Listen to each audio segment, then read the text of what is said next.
Hello and welcome to an edition of the Morning Update live on NTN. I'd like to thank you so much for tuning in. My name is Jessie Leonce. This is the first morning update that we're having for the week. If you're just joining us, a special good morning to you. Today is Wednesday, the 26th of May 2021. And we do have some updates coming from the Ministry of Health and Wellness, also the Ministry of Youth Development and Sports, the Office of the Prime Minister, and other government agencies. So stay with us. We do have the details of these stories, these updates from these ministries, and more coming up directly after this very short break. Yeah. What does coronavirus have in common with love?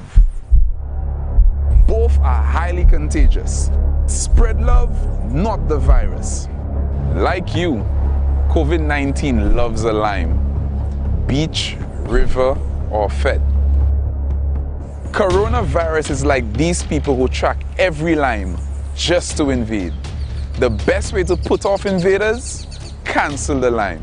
Spread love, not the virus. Keep you and your crew corona-free. Live to lime another day. Together let us win this war. Said we shall be a soldier. Together we can beat this corona.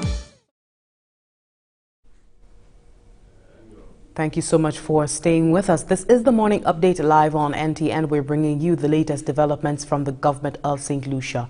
If you're just joining us, my name is Jessie Leonce. If you're a special good morning to you. If you're watching on air online for St. Lucians in the diaspora this morning, well-wishers globally who are tuning in with the residents here on island to find out what's happening in our homeland. Thank you so much for keeping abreast, and we continue to appreciate all the support, love and support that you send in remittances in kind back to our island home.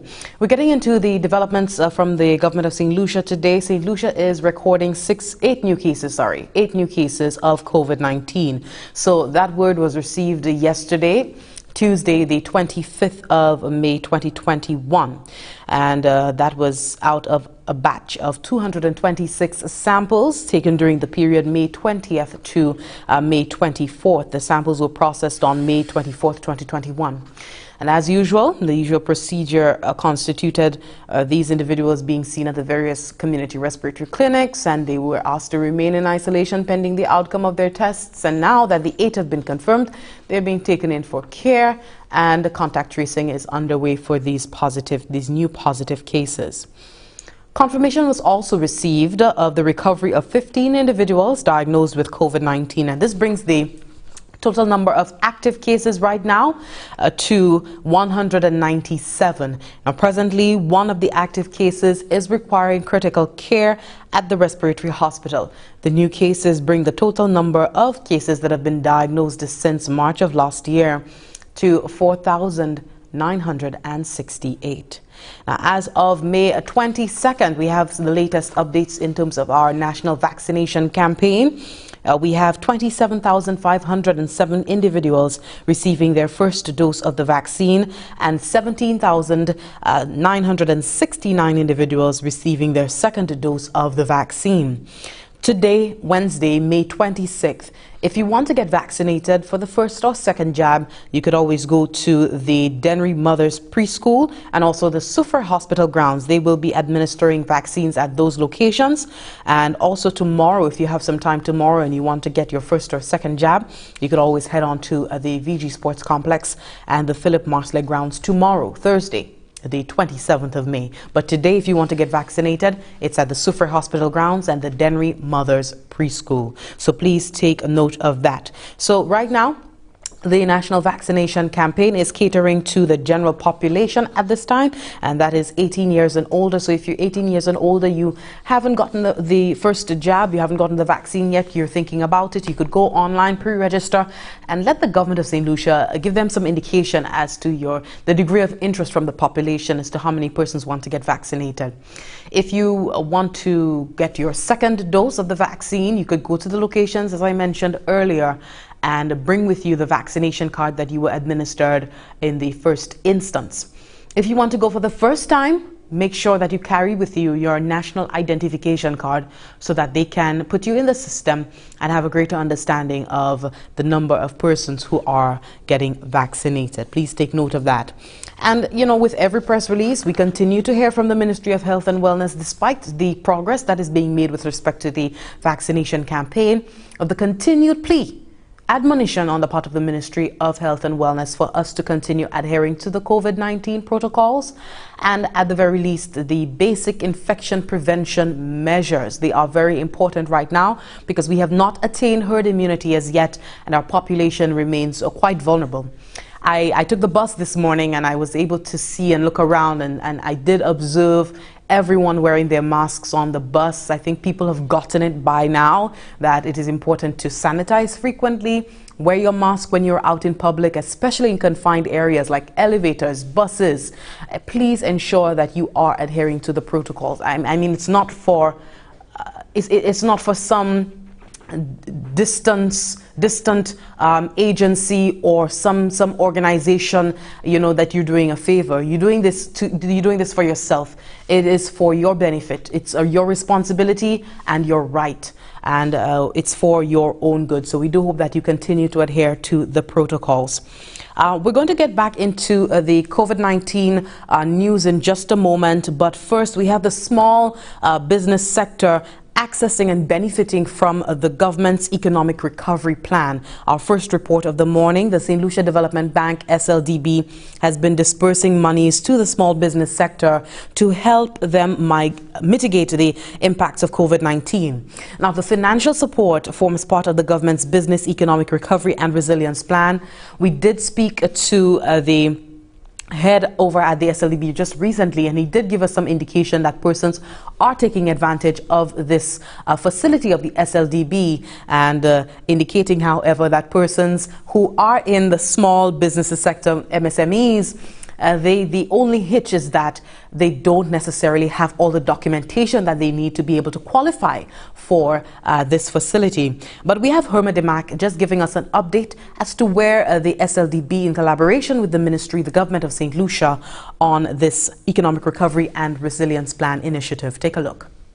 When the government of St. Lucia launched the Economic Recovery and Resilience Plan in July 2020, special arrangements were made to repurpose the Climate Adaptation Financing Facility, the CAF, to include a loan grant sub-facility, the Business Recovery Program, which aimed to assist micro, small and medium-sized businesses affected by the COVID-19 pandemic, as well as those battling unavoidable effects of climate change. $2.6 million remain available under the CAF to help businesses through the Business Recovery Program and to continue its traditional support to businesses, farmers and homeowners in building resilience to climate change. Keegan Myers operates a 4.5-acre farm in the hills of Barbano. He specializes in organic produce. In the past year, Mother Nature has assaulted his business on numerous occasions. Climate change has been possibly the most difficult opponent that we've faced in the last couple of years. To combat climate change, I actually embarked on a project to build a climate-smart greenhouse. And that was one thing that we did to really try to push the envelope in terms of developing higher yields and better productivity. So last year in particular, we experienced, for the first part of the year, an extreme drought. And for the latter part of the year, we had an overwhelming amount of torrential rain. With his yields destroyed and his savings drained, a vicious cycle of mitigating the effect of climate change, mayors approached the St. Lucia Development Bank for funding under the CAF. They understood the plan that we were going with, that they understood the risks, and they understood what we had in terms of assets to basically back it up. So that process, it took a little time. I'm assuming because it's a farm that has a different business model. So it took a little bit of finagling to get them to understand it. They did, and once they did, I think it was a really quick turnaround at the end. Martin operates Bamboo Springs, a natural unpurified water which is sold to hotels and households. With the tourism industry in a comatose state due to the COVID-19 pandemic, his operations were severely impacted. Our revenue was was dropped about 60% due to COVID. The St. Lucia Development Bank offers the CAF business recovery loans at a starting interest rate of 4.5% with a 15% grant component. I saw ad of theirs, and then yes, they're willing to give businesses like mine grants or loans as for say to help them to recover from the COVID. And I thought, hey, look, since I'm in that predicament, I suit the criteria for applying for the loan. I did. I didn't necessarily have all the time to sit down and constantly do my books and so forth. So to have an institution that actually understands and is willing to work with you, it can understand that the value that you bring and can actually bring value in terms of working with you to develop, your, say, application and business plan so that, you can go ahead through to get a loan and not just, I'm sorry, you don't have enough and shut you down and not give you the advice.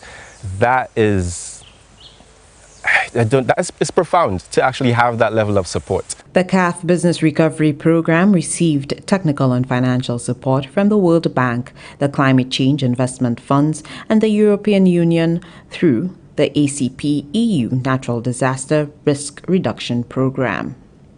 From the Government Information Service, I'm Humadi Mark.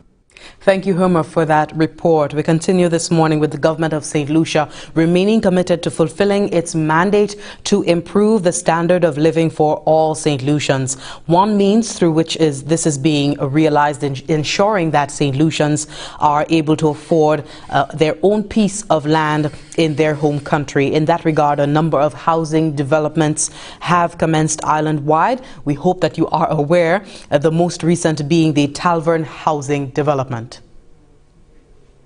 Officials of the National Housing Corporation, NHC, have informed that the Talvern Housing Development will aid in remedying unplanned development in the area and increase land ownership. Phase 1 of the project consists of 49 lots, totaling 280,373 square feet, and Phase 2 consists of 39 lots, totaling 146,860 square feet of land. Former chairman of the National Housing Corporation, Timothy Mangal, provided some insight into Phase 3 of the development. Talvern Phase 3 is a total of 899,108 square feet of saleable lands into 132 residential lots. And those lots, of course, range from 14,000 square feet in the largest to 5,000 square feet as the smallest lot. There are also 2 commercial properties on this site, one for a community center. There's 1 institutional lot, 2 open spaces as required by the Development Control Authority, 1 lot for a water tank, a Wasco water tank. Yes, ladies and gentlemen, this development will have its own water reservoir right at the top there, and it will be propelled by gravity to the entire development and to this neighborhood. This development was approved by the Development Control Authority in February of 2020. And certainly you could see the standard that as you drove there, you could see the quality of the infrastructure so far. Representative for Fresh Start Construction Company Limited, Peter Felicia, explaining the company's role in the project, called for increased partnership with relevant agencies. We are committed to give our St. Lucian people a piece of St. Lucia. And the model that we have is that we go in and we do all the designs, we get the approvals, we go in, we put in the infrastructure, and we get all the approvals, and we get paid after the sale of lands. So we are hoping that more significant partners can come in. If you notice, Mr. Bolan is here, I have not even mentioned the partnership with the banks because they're not present as yet. I'm still hopeful that the banks will come in and be able to partner in ventures like this. Minister for Agriculture, Fisheries, Natural Resources and Cooperatives and Parliamentary Representative for Babono, Honorable Ezekiel Joseph, explained the options for individuals seeking to purchase land. The agreement is There are those of us who wants to go into a lease arrangement. And let me explain that. You don't have to go to Mr. Bolan at the bank. You can go directly to National House and say, look, every month I'm going to give you $200. I'm occupying 5,000 square feet. The total is $35,000. Every month I'm going to give you $200. That is what we call a lease purchase arrangement, which means you don't go to a bank, but you rent the land, and at the end of the 5-6 years, National Housing Authority would give you a deed of sale. Or you can go to Mr. Bolan and get a loan.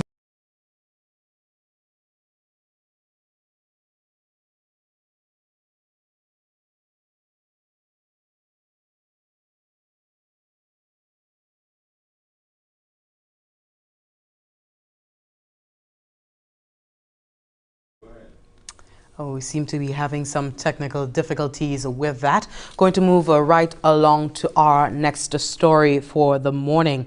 The government of St. Lucia continues to demonstrate its commitment to keeping the population safe while fighting the coronavirus. As mentioned earlier, we gave you an update with respect to the vaccination campaign here on island, as well as the management of the COVID-19 cases. We have, as part of St. Lucia's arsenal, the Ministry of Health and Wellness did commence its national vaccination campaign with the aim of adding an increased layer of protection for the citizenry.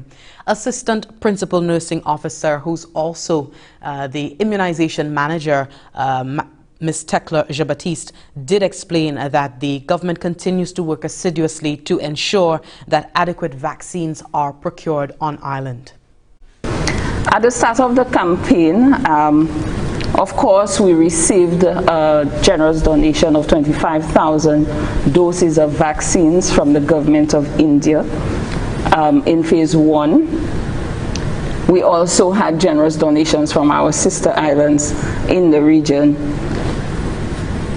The government of St. Lucia continues to procure vaccines.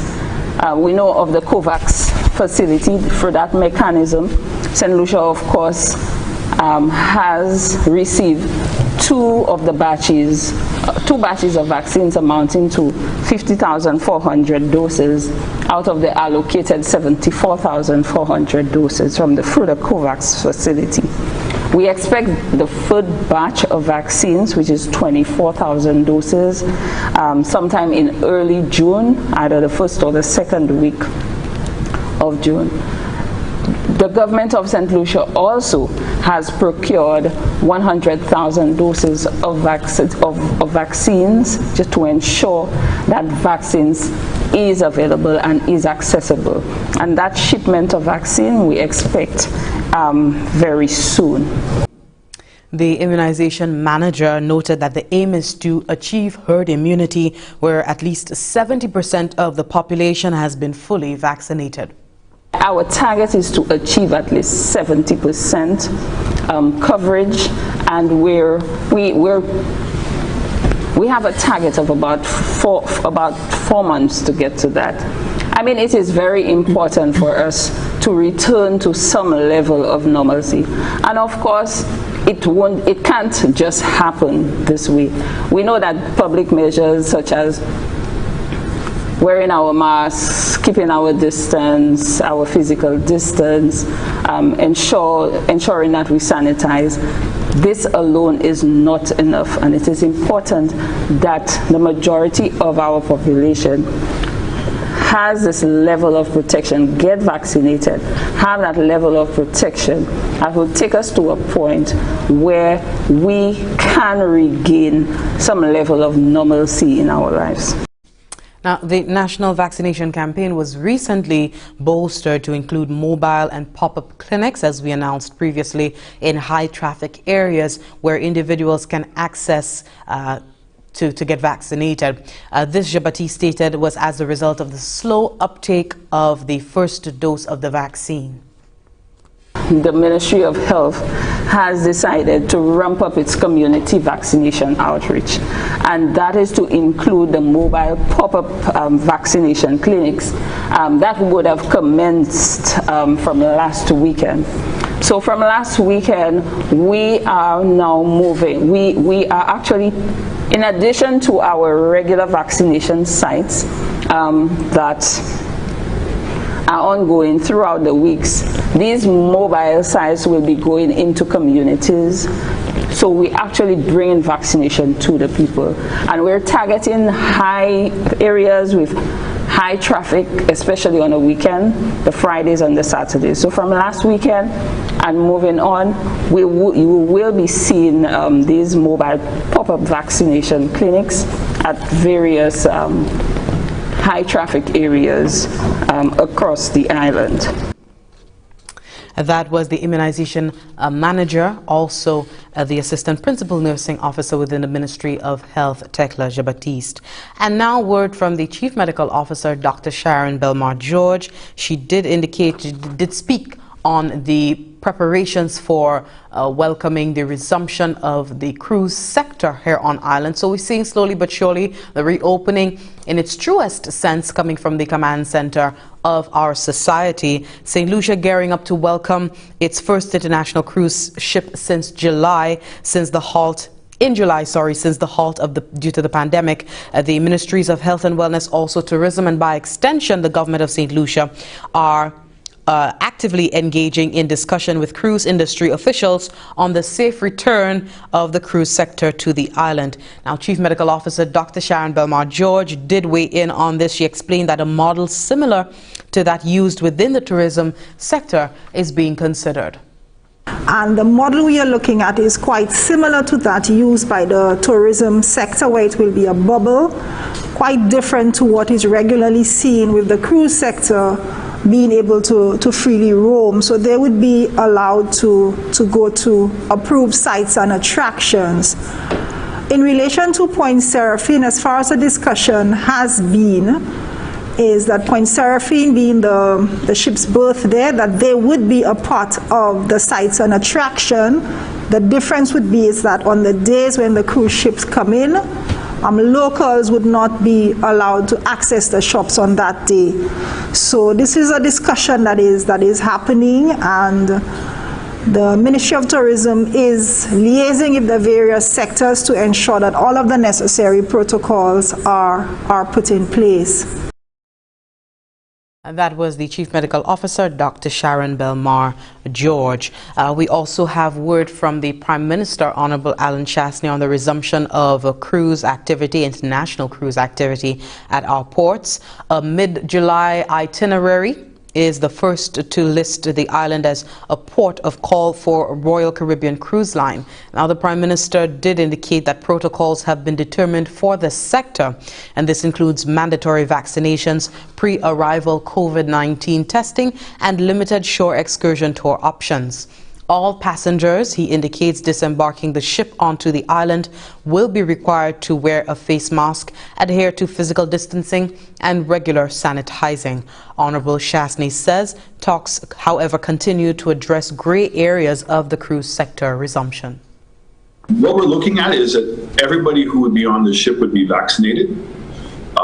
Both the crew as well as the guests. The complicated matter is that persons under the age of 18 and certainly persons under the age of 10 are probably not going to be vaccinated, and what are the protocols we're going to put in place, and that's what we're working through right now for those specific persons. He says an itinerary of 4 destinations in the region will harmonize the protocols and work in tandem to fit each government's COVID-19 response requirements. And these include ensuring the isolation of any crew or passengers that contract COVID-19 during the cruise. In the case of St. Lucia, we have been coexisting with COVID. We've created a bubble for our tourism industry, and that bubble has continued to grow, meaning that in addition to having access to the hotel, that the tourists are now having access to certain tours. And so the persons who are providing those tours have actually been practicing the necessary protocols and are being properly observed on a regular basis to make sure that we're not spreading any disease locally. So that's really fortunate for the cruise industry because it means they can benefit automatically from that experience, particularly if all the persons who are going on the tours have been vaccinated. We believe we have a great product, and now each one of the countries are doing similarly to St. Lucia in working out what their protocols are going to be. St. Lucia has established a special tourism committee to provide oversight over the resumption of cruise tourism, which includes the Ministries of Tourism, Health, and the St. Lucia Air and Seaports, among other agencies. The protocols will continue to be examined and updated where necessary as the July event, the July restart date, draws nearer. Now, in the last week, there were over 1.2 million new COVID-19 cases and 31,000 deaths reported in the Americas, and that's the part of the world that we are living in. The Pan American Health Organization, PAHO, says while the numbers are still jarring, COVID-19 infections have dropped throughout the region in the last month and offering some reprieve to the stressed health systems. But 3 out of the 5 countries in the world with the highest numbers of new infections are in our part of the world, the Americas. And many Caribbean islands like the Bahamas, also Haiti, and Trinidad and Tobago, if you've been following the news, are seeing COVID-19 deaths being doubled in the last week. We have Dr. Carissa Etienne weighing on this issue.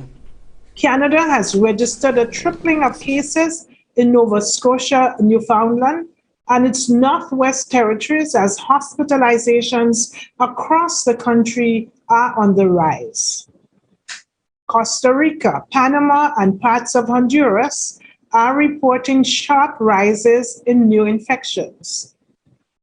Infections are also on the rise in Bolivia and French Guiana. In Brazil, we see a pause in the decreasing trends that were observed during the previous weeks.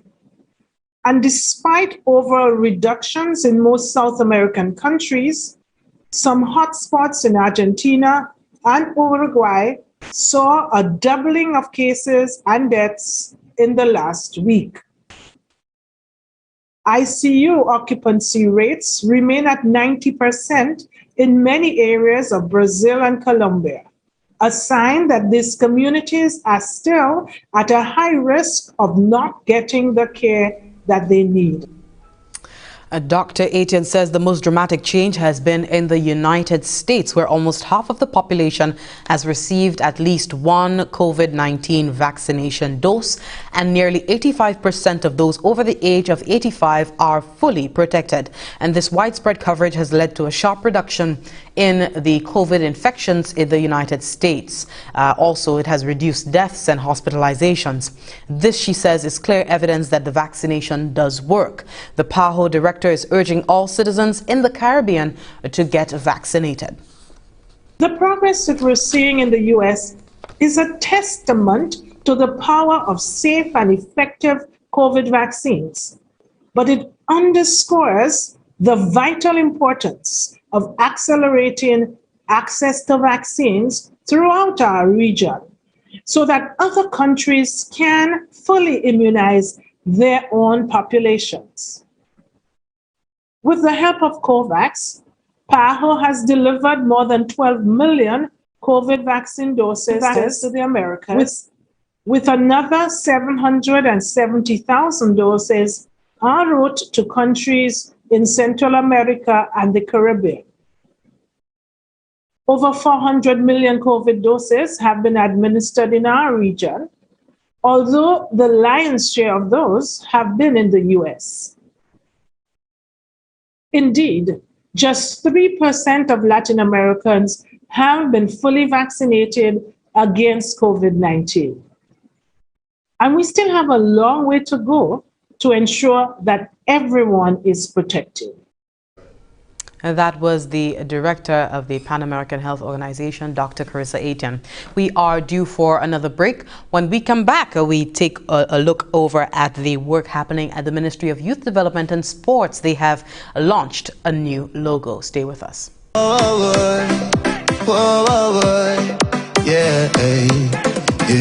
Sons and all the daughters, the island now St. Lucia, the place them full of culture, beautiful people.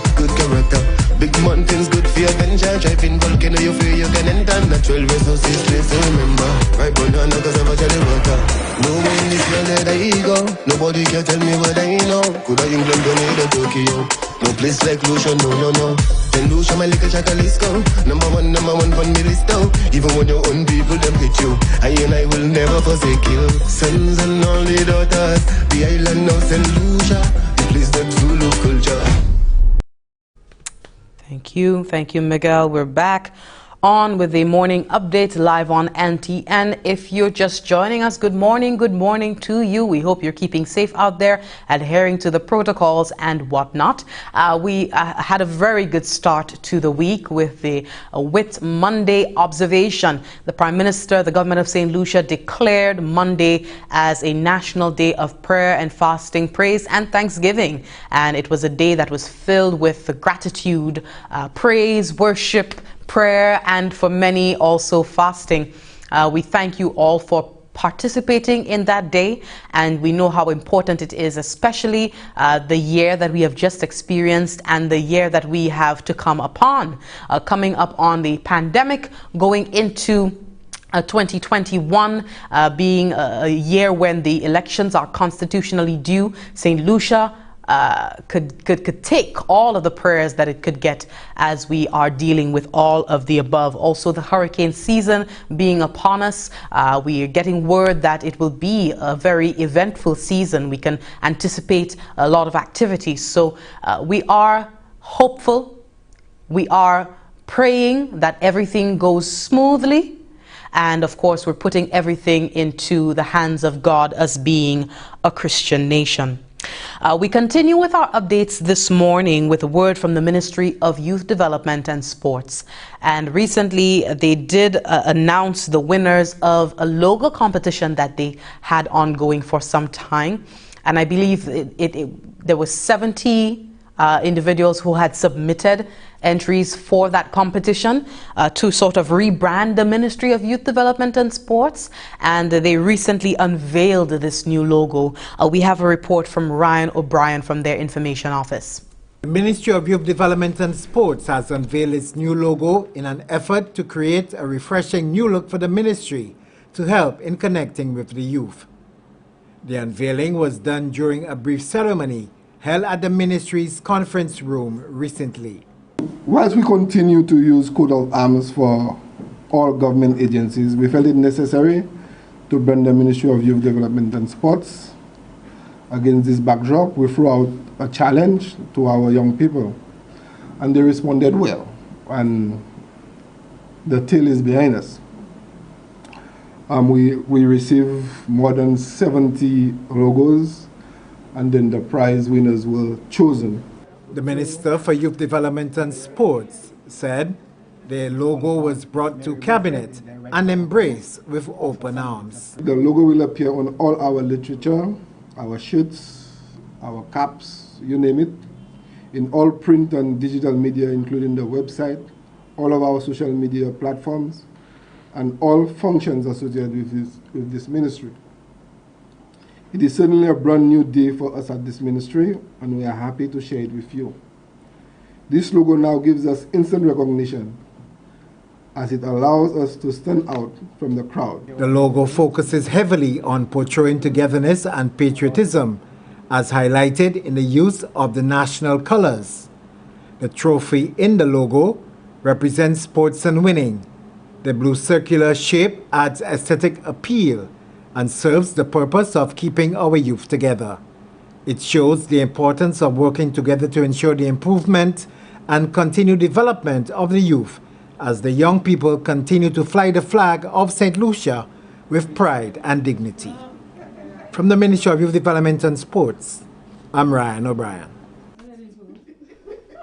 Thank you, Ryan. We now head on over to the St. Lucia Nurses Association. They did observe Nurses Week with a month-long celebration of the extraordinary work of the nurses, particularly in this COVID-19 context. We have more in this report from Fresnel Neptune. Nurses around the island were honored and celebrated for their dedication and commitment to their profession. The St. Lucia Nurses Association recently held a church service and awards ceremony at the Temple of Faith Pentecostal Church, placing focus on how critical nurses are, especially during this COVID-19 pandemic. President of the St. Lucia Nurses Association, Lucia Baptiste, thanked the nurses for their efforts to combat the COVID-19 pandemic. COVID-19 pandemic has changed the world. The way we live, socialize, work, interact with each other, and the way we deliver nursing care. It has raised the visibility of nurses like never before and underlined that nurses are indispensable to healthcare and the backbone of every health service. Nurses are on the front lines of this pandemic, separated from their loved ones and praised as heroes. But nurses are human. They are not angels or superheroes. They have the same needs and rights as everyone else. Pastor of the Temple of Faith Pentecostal Church, Pastor John Joseph, saluted all the nurses and recognized the invaluable work they continue to do. There are things that I love about nurses. Their immense pride in what they do, their work. You love what you do and you believe you are made for this. And this is part of what you are aspiring to be. The parallel between nursing and pastoring only begins here.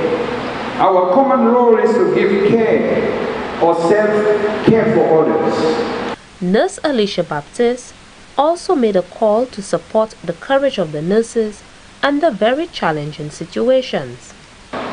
Over the past year, nurses had some of the most critical roles and responsibilities during the pandemic. They will continue to be at the front line of healthcare in communities, primary healthcare, and the acute care sector. Nurses have been leaders in ensuring that all patients receive patient-centered and high-quality care. While performing in their roles and responsibility, nurses have sacrificed much, including their physical, mental, and emotional health, and even their very lives. International Nurses Week is celebrated under the theme, Nurses, a Voice to Lead, a Vision to Future Healthcare. Reporting from the Communications Unit of the Ministry of Health and Wellness, I am Fennel Neptune. Thank you, Fernell, for that update. And of course, the Ministry of Health, in collaboration with the St. Lucia Nurses Association, did have other activities to climax the observance of this Nurses Month of celebrations. You can always go on to the Facebook page of the Ministry of Health and Wellness. Not only are there updates with respect to COVID-19, but also the year-round observances that focus on various illnesses, recognition to human resource element within the Ministry of Health and Wellness and the health sector in general, as well as other updates coming out of that sector. We've come to the end of our morning update. I'd like to thank you so much for watching. We continue to encourage you on behalf of the government of St. Lucia to adhere to the protocols. They are very important right now. And as you heard from Dr. Carissa Etienne earlier on in the broadcast, the Americas, we've made quite a bit of stride in terms of the COVID-19 response, a reduction in the COVID-19 infection, despite the still high numbers. But we're seeing overall that the vaccination efforts by all the countries in our part of the world are beginning to have some positive effect. It's all going well for the COVID-19 response in our part of the world, but we still need to be vigilant. We still need to adhere to the protocols to ensure that we can protect the still vulnerable populations right now. And in St. Lucia in particular, we have, some over 20,000 people vaccinated, fully vaccinated against COVID-19, some 17,000. If I'm getting it right, 17,969 individuals receiving their second dose and 27,000 receiving their first. So we're still a long way off from having herd immunity, and the efforts are continuing at the executive level to procure more vaccines for St. Lucia. And in terms of operations, we have the Ministry of Health and Wellness having the national vaccination campaign chugging along smoothly. And we just ask that you continue to comply, continue to cooperate as this effort is ongoing, because if you don't play your part, which is very minimal in this whole scenario, the individuals who are going to pharmaceutical companies, OECS, CARICOM, prime ministers, leaders of the nations, I mean, that situation and that pursuit is gargantuan as compared to you being asked to simply adhere to the protocols, the basic infection prevention mechanisms. The nurses, the doctors, the administrators of the vaccines that are going about island-wide on a daily basis to administer vaccines to countless individuals in a given day.